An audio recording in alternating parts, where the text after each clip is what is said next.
हश्र तक डालेंगे हम, आला हजरत क्या सिखाते हैं, हश्र तक डालेंगे हम पैदाइश मौला की धूम, मिसले फारस नजद के किले गिराते जाएंगे। हुआ क्या था, जिस दिन हुजूर पाक की विलादत हुई थी उस दिन बहुत सारे हालात पूरी दुनिया के बदले हुए थे।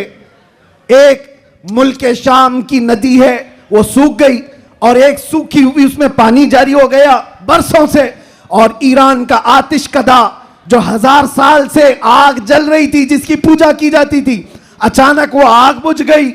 ये सब जो अजीब व गरीब जो मामलात हुए थे, उन अजीब व गरीब मामलात में एक और काम मैं आपको बता रहा हूं, बस आपकी हमामी रही तो मैं गुफ्तगू खत्म कर देता हूं। एक बहुत अजीब व गरीब काम जो हुआ था, 12 रबीउल अव्वल की सुबह है और मदाइन में, इराक का एक शहर है, उस वक्त का जो बादशाह था किसरा, उसका बहुत बड़ा महल था, बहुत बड़ा, इतना बड़ा महल कि उसकी हिफाजत के लिए 1 लाख फौजी खड़े रहते थे। 1 लाख फौजी उस किले की हिफाजत के लिए खड़े रहते, तो आप अंदाजा करो कितना बड़ा होगा। और उनका चैलेंज ये था, इस किले को कोई गिरा नहीं सकता, कुछ हो नहीं सकता। लेकिन 12 रबीउल अव्वल को अचानक उस किले के अंदर जलजला आया, और ऐसा जलजला कि वो दीवार शक हो गई, फट गई। आज भी वो किला इराक में मौजूद है, और फटी हुई दीवार के साथ उस दीवार के अंदर से एक आदमी गुजर भी सकता है। अब आप सोचो 2000 साल पुराना किला आज भी है तो उस वक्त कितना मजबूत रहा होगा। और जब हुजूर की विलादत का दिन था वो दीवार फट गई, जलजला आ गया, बादशाह परेशान हुआ, सारे नुजूमियों को बुलाया गया, काहिनों को बुलाया गया, ज्योतिषों को बुलाया गया, पूछा गया कि ये हुआ क्या, हमारा किला इस तरह से टूट नहीं सकता, कभी इसमें दरार आ नहीं सकती थी, ये हुआ कैसे, इतना बड़ा मामला। ज्योतिषों ने, काहिनों ने अपने इल्म के मुताबिक देख करके कहा यह मामला जमीन के हिलने का या सिर्फ जलजले का नहीं है, हमारा इल्म बता रहा है आज पूरी कायनात में एक कोई ऐसा मामला हुआ है जिसकी वजह से इतना बड़ा हादसा हुआ। बादशाह ने पूछा वो मामला क्या हुआ है, नुजूमियों ने कहा अरब में एक बच्चा पैदा हुआ है जिसकी वजह से तुम्हारी सल्तनत भी हमेशा के लिए खत्म होने वाली है। सुभान अल्लाह, सुभान अल्लाह। एक बच्चा अरब में पैदा हुआ है, एक बच्चा जिसकी वजह से सल्तनत किसरा भी खत्म हो जाएगी। बादशाह परेशान, लेकिन वो बच्चा कौन था उस वक्त उनको नहीं पता चला, लेकिन वो बच्चा था आमिना का लाल, अब्दुल्ला का दुलारा, मेरे रब्बे जुल जलाल का वो महबूब नबी जिसको हम अपना आका व मौला कहते हैं। अब सुनो, हुजूर की विलादत के दिन हुआ क्या था, फारस में किले के अंदर जलजला आया। तवज्जो, मैं एक शेर समझाने जा रहा हूं आला हजरत का। फारस उस इलाके को कहते हैं जो पूरा ईरान इराक उस वक्त था। फारस में जलजला आया और किला क्या हुआ, शक हुआ और दीवार फट गई। अब सुनो, वो एक बार हुआ था जब हुजूर की विलादत हुई थी 12 रबीउल अव्वल, फारस का किला फट गया। अब आला हजरत कहते हैं एक बार किले के अंदर दीवार में दरार आई थी हुजूर की विलादत की खबर सुन करके, लेकिन अब सुन्नियों का हाल ये है, हश्र तक डालेंगे हम पैदाइश मौला की धूम, हश्र तक, हर साल नहीं, हर महीना नहीं, हर दिन। और जब जब तुम नबी पाक की विलादत का जिक्र करोगे तो होगा क्या, आला हजरत कहते हैं मिसले फारस, यानी फारस की तरह। अब फारस का किला नहीं हिलेगा, नजद के किले गिराते जाएंगे। सुभान अल्लाह, नारे तकबीर, नारे रिसालत, जश्न ईद मिलादुन नबी, सरकार की आमद, दिलदार की आमद, शेरे हिंदुस्तान, मुजाहिदे अहले सुन्नत। नजद के किले गिराते जाएंगे। क्यों कहा, इसलिए कि नजद के किलों में आज भी जलजला आता है तो जिक्र मुस्तफा से आता है। बाकी तो शैतान तो वहदानियत की बात पहले से करता है। शैतान को तौहीद से कोई तकलीफ नहीं, अल्लाह की वहदानियत से कोई तकलीफ नहीं थी। शैतान को तकलीफ तो रिसालत से थी। और आज भी याद रखो, महबूबे खुदा, दो आलम के ताजदार, नबी आखिरुज़्ज़मा के जिक्र से अगर किसी को तकलीफ है तो वो सिर्फ शैतान का बच्चा हो सकता है, वो शैतान की ज़ुर्रियत हो सकती है। इसलिए कि शैतान को रिसालत से तकलीफ थी, उलूहियत से नहीं।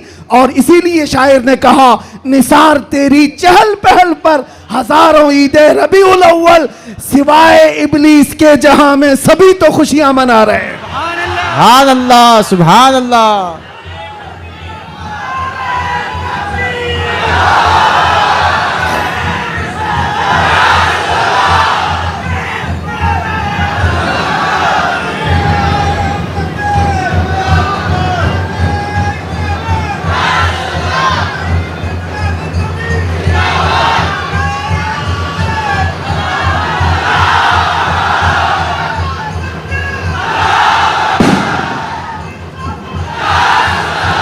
तवज्जो मेरे अजीजों, तवज्जो। सब जगह हमारी खुशियां हो रही हैं, आप टेंशन ना लो। जो भी आवाज है वो हुजूर पाक की खुशियों की ही आवाज है। अल्लाह, सुभान अल्लाह। नबी पाक सल्लल्लाहु ताला अलैहि वसल्लम की आमद की है। इसलिए कि हम ये मानते हैं जो कुछ भी है दुनिया में खुशी मनाने का सबब कुछ है। वो जो न थे तो, और वो जो ना हो तो, अरे जान है वो जहान की, सिर्फ मुंबई की नहीं, जान है वो जहान की, और जान है तो जहान है। अकीदा है ना इस बात पर आपका? आप सुनो, तवज्जो इधर। इन दीवानों को हर जमाने में बहुत सारे लोगों ने मूव करने की कोशिश किया, टर्न करने की कोशिश किया, लेकिन जिसको हो दर्द का मजा नाजे दवा उठाए क्यों? सुभान अल्लाह। एक बात, एक भी सर इस मजमे में बैठा हुआ अगर कोई गाने बाजे या कोई इंटरटेनमेंट के लिए तुम्हें बुलाए तो क्या हुजूर का जिक्र देखते देखते उस तरफ तवज्जो कर सकते हो? करोड़ों की दौलत एक तरफ, गुंबदे खजरा का हुस्न एक तरफ। सुभान अल्लाह। हमारी आंखों में जो जमाले मुस्तफा है, हमने तो हुजूर पाक के अक्से जमील को देखा नहीं, अरे गुंबदे खजरा के जमाल पर हम अपनी आंखें कुर्बान करते हैं, सुभान अल्लाह। हम अपनी जानें कुर्बान करते हैं। इसलिए मैं आपसे क्या कह रहा हूं, इन दीवानों को हर जमाने में तूफानों ने, आंधियों ने और बहुत सारी चीजों ने अपनी तरफ माइल करने की अगरचे कोशिश की होगी, लेकिन इकबाल क्या कहता है सुनो।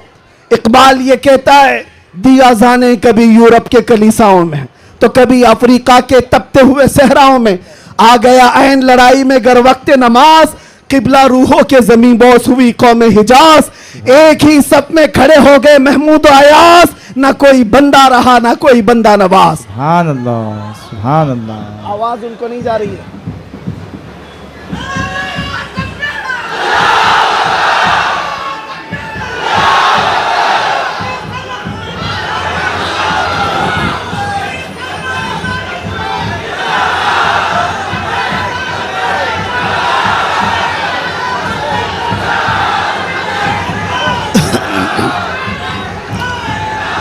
तवज्जो, आवाज क्यों ऐसा कर रहा है? क्यों आवाज में तकलीफ है?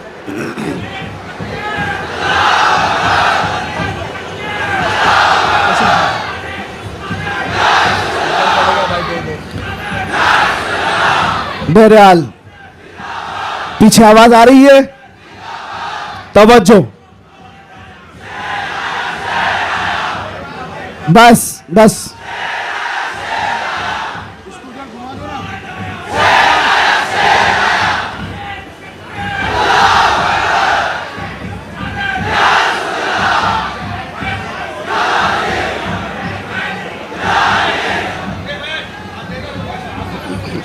तवज्जो। कोई बात नहीं, कोई बात नहीं, आप हजरात इस तरफ तवज्जो रखें।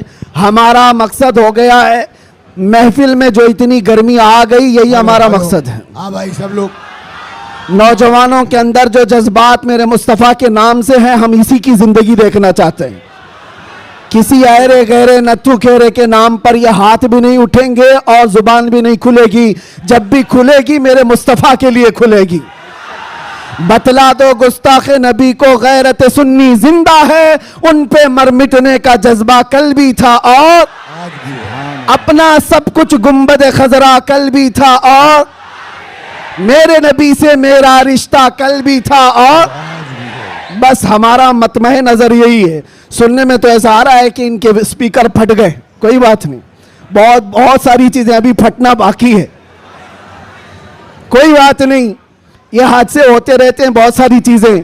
जिक्र मुस्तफ़ा सल्लल्लाहु ताला अलैहि वसल्लम के लिए आप हजरात इस 1500 साला जश्न ईद मिलादुन नबी के लिए पूरी तरह से तैयार रहेंगे, लेकिन कोई झगड़े फसादात के जरिए से नहीं।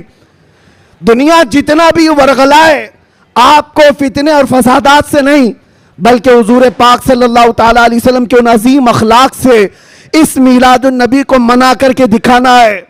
इस मिलादुन नबी को कि आज 1400 साल गुजर जाने के बाद भी हमारे रिश्ते हुजूर से कैसे मजबूत हैं। बेशक बेशक हमारे रिश्ते, हमारी डोर मदीने से कैसी बंधी हुई है, ये इस साल हमें दिखाना है। मेरे अजीजों, लोग टोपियां और दाढ़ियां उखाड़ने में रह गए, लेकिन वो बाल भी नहीं उखाड़ पाए। मैं कोई गाली नहीं दे रहा हूं, लेकिन बात ये कह रहा हूं, लोग टोपियां उतारने में और दाढ़ियां उखाड़ने में रह गए, लेकिन जो आशिक है मुस्तफा है उसका बाल भी उखाड़ नहीं सके। और 1400 साल क्या 14,000 साल भी हो जाए, मेरे नबी पाक से जिसका रिश्ता है वो हर तूफान और हर आंधी में अपने नबी के नाम के साथ जिंदा रहता है, इसलिए कि उसका अकीदा ये है, आबरूए माजना में मुस्तफा अस, हर चे दरी दुनिया बादे मुस्तफा अस। हम सबकी इज्जत और आबरू मेरे मुस्तफा के नाम से है। हम सबकी इज्जत और आबरू हमारे नबी के नाम से है, और जो कुछ दुनिया में है वो मुस्तफा के बाद है। जो कुछ है दुनिया में वो नबी पाक के बाद है। और मुर्शिद गिरामी हुजूर ताजुश शरिया रहमतुल्लाह ताला अलैह यूं फरमाते हैं, नबी से हो जो बेगाना उसे दिल से जुदा कर दे। ये रहेगा कि नहीं अकीदा? नबी से हो जो बेगाना उसे दिल से जुदा कर दे, पिदर मादर बिरादर जानो माल उन पर फिदा कर दे। पिदर मादर बिरादर जानो माल उन पर फिदा कर दें। ये मामलात की तरफ आपकी तवज्जो न जाए। अगर इसमें से एक माइक भी ना हो, मैं इंशाल्लाह सुबह तक खड़े होकर बयान कर सकता हूं। ये लफाजी नहीं कर रहा हूं, लफाजी नहीं कर रहा हूं। अल्हम्दुलिल्लाह किया है 6-6 घंटे तक खड़े होकर, इसलिए कि एनर्जी और ताकत काजू बादाम से नहीं आती, वो मदीने से आती है। ये नाज ये अंदाज हमारे नहीं होते, झोली में अगर टुकड़े तुम्हारे नहीं होते, जब तक के मदीने से इशारे नहीं होते, रोशन मेरी किस्मत के सितारे नहीं होते। और आप सबको एक मैसेज दे जा रहा हूं, हमारी इज्जत, हमारी ये अहमियत लोग आज पलकों पर बिठाकर चलते हैं और देखने के लिए उमड़ पड़ते हैं, तो इसलिए नहीं कि मैं बहुत बड़े किसी नेता से ताल्लुक रखता हूं या किसी पार्टी का सरकर्दा अहम रुकन हो, नहीं, बल्कि आपको भी वो मैसेज देता हूं, बेदाम ही बिक जाइए बाजार नबी में, बेदाम ही बिक जाइए बाजार नबी में। अरे इस शान के सौदे में खसारे नहीं होते, इस शान के सौदे में खसारे नहीं होते। या रसूल अल्लाह, जब तक बिके न थे तो कोई पूछता न था, तुमने खरीद कर हमें अनमोल कर दिया। हकीकत है या नहीं? जो बाजार मुस्तफा में बिक जाता है वो इतना अनमोल होता है, इतना अनमोल होता है कि चाहे उसके साथ जो कुछ भी किया जाए फिर उसका नाम मिटता नहीं है। 100 साल हो गए, आज भी हमारे मजमू में आला हजरत जिंदा है। और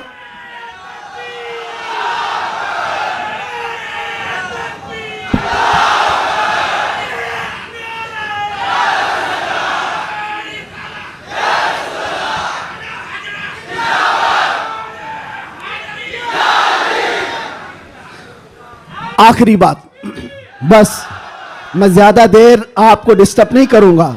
कुछ आखिरी बातें। आज रबीउल अव्वल शरीफ की पहली तारीख हो गई, रबीउल अव्वल शरीफ की 2 तारीख हो गई। 12 रबीउल अव्वल को अभी कितने दिन बाकी है? 10 दिन बाकी है। और 10 दिन देखना आप कितनी खुजली कितने लोगों को होती रहती है। जैसे जैसे ईद मिलादुन नबी करीब आ रही है, आप जा रहे होंगे मार्केट में, लाइट खरीद रहे होंगे और किसी और को चुर्ची लग रही होगी।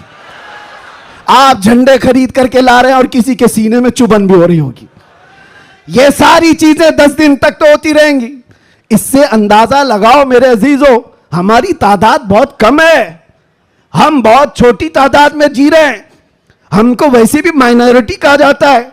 माइनॉरिटी की माइनॉरिटी भी है, अकलियत है, बहुत सारी चीजें सुन्नियों की तादाद को देख करके।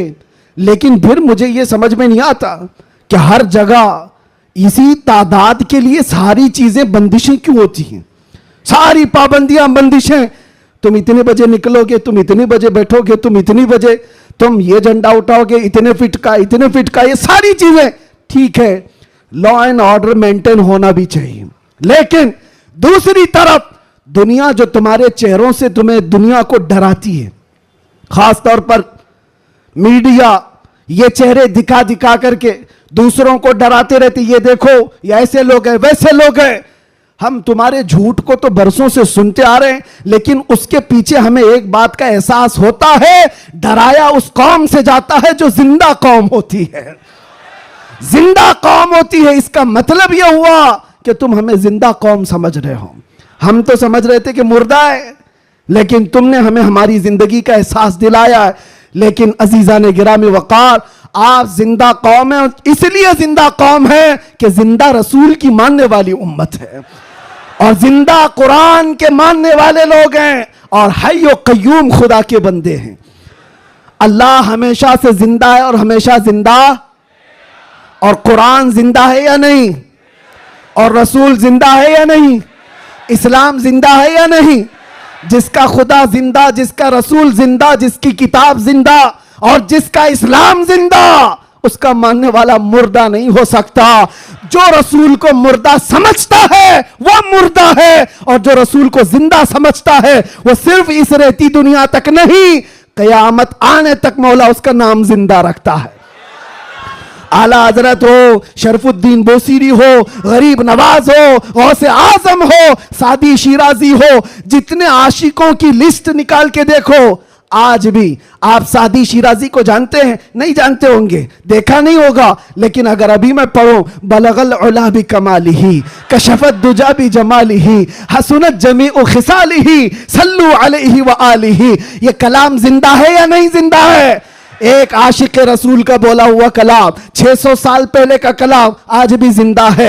या साहिबल जमाल व या सय्यिदल बशर मिन वजहिकल मुनीर लक़द नुव्विरल क़मर ला युमकिनु सनाउ कमा कान हक़्क़ुहु बादस खुदा बुजुर्ग तुई किस्सा मुख्तसर। अगरचे फारसी में कहा हुआ है लेकिन कलाम जिंदा है। अल्लामा जामी का कलाम, तनम फरसूदा जा पारा जे हिजरा या रसूल अल्लाह, दिलम पशमुर्दा आवारा जे इसियां या रसूल अल्लाह। कलाम जिंदा है या नहीं जिंदा है? मुझे बताओ मेरे अजीजों, कलाम अभी जिंदा है। इसी तरह आओ इकबाल का कलाम, हो ना ये फूल तो बुलबुल का तरन्नुम भी ना हो, चमने दहर में कलियों का तबस्सुम भी ना हो ना ये साकी तो मैं भी ना हो, खुम भी ना हो, बस में तौहीद दुनिया में ना हो, तुम भी ना हो। खीमे अफलाक का इस्तादा उसी नाम से है, नबज़े हस्ती तपशामादा उसी नाम से है कि मोहम्मद से वफा तूने तो हम तेरे हैं। ये जहां चीज है क्या, लौहो कलम तेरे हैं। कलाम जिंदा है या नहीं जिंदा है? और आओ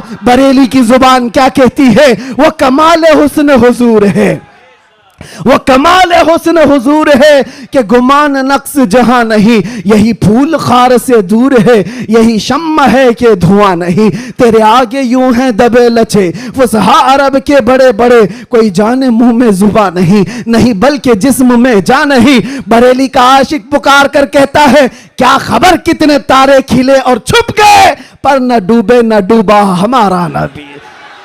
जिनके तलवों का धुआं है आबे हयात, है वो जाने मसीहा। अरे बुझ गई जिसके आगे सभी मशाले, शम्मा वो लेकर आया। और अकीदा तो देखो क्या देता है, कौन देता है देने को मुंह चाहिए। अरे देने वाला है सच्चा, देने वाला है सच्चा हमारा नबी।